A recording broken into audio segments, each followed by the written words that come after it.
তাশাহুদে আঙ্গুল নাড়ানোর নিয়ম জানাবেন দয়া করে। ভাই, তাশাহুদ মানে হলো সাক্ষ্য দেওয়া। তাশাহুদ মানে কি? সাক্ষ্য দেওয়া।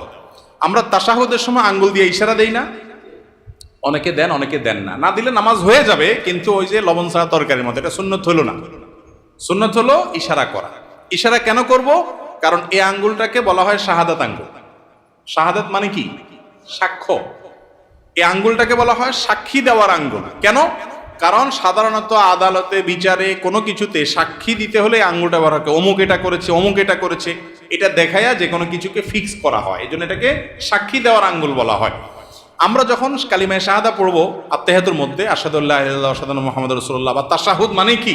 সাক্ষ্য দেওয়ার দোয়া বা সাক্ষ্য দেওয়ার বাক্য, কালিমা। এটা পাঠের সময় আমরা আঙ্গুল তুলে সাক্ষ্য দেব। মুখে সাক্ষ্য দিচ্ছি, আবার আঙ্গুল তুলেও কি দিচ্ছি? আমি সাক্ষ্য দিচ্ছি যে আল্লাহ ছাড়া কোনো সত্যিকারের কোনো মাবুদ নাই, মুহাম্মদ সাল্লাল্লাহু আলাইহি সাল্লাম আল্লাহর গোলাম এবং রাসূল। এই কথার কি দিচ্ছি? সাক্ষ্য দিচ্ছি। মুখে সাক্ষ্য দিচ্ছি, আবার আঙ্গুল তুলেও কি দিচ্ছি? সাক্ষ্য দিচ্ছি। এজন্য তাশাহুদের সময় আঙ্গুল তোলাটা কি? সুন্নাত। তাশাহুদ পাঠের সময় আঙ্গুল তোলা কি রে ভাই? সুন্নাত।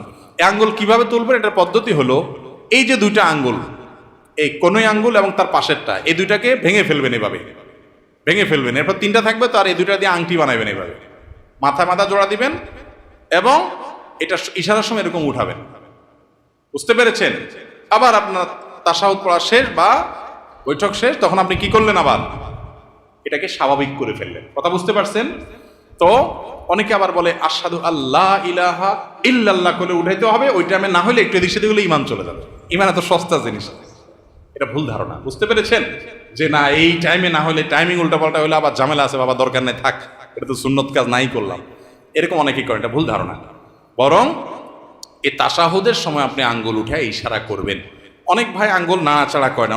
ওলামা একরাম নাড়াচাড়া করার কথা বলেন, কারণ একটা হাদিসে আছে যে এই আঙ্গুল নাড়ানোটা শয়তানের উপরে লোহার আঘাতের চাইতে কঠিন হয়। এই জন্য ভালো করে নাড়ায় শয়তানরা আঘাত করে নেয়। বুঝতে পারছেন?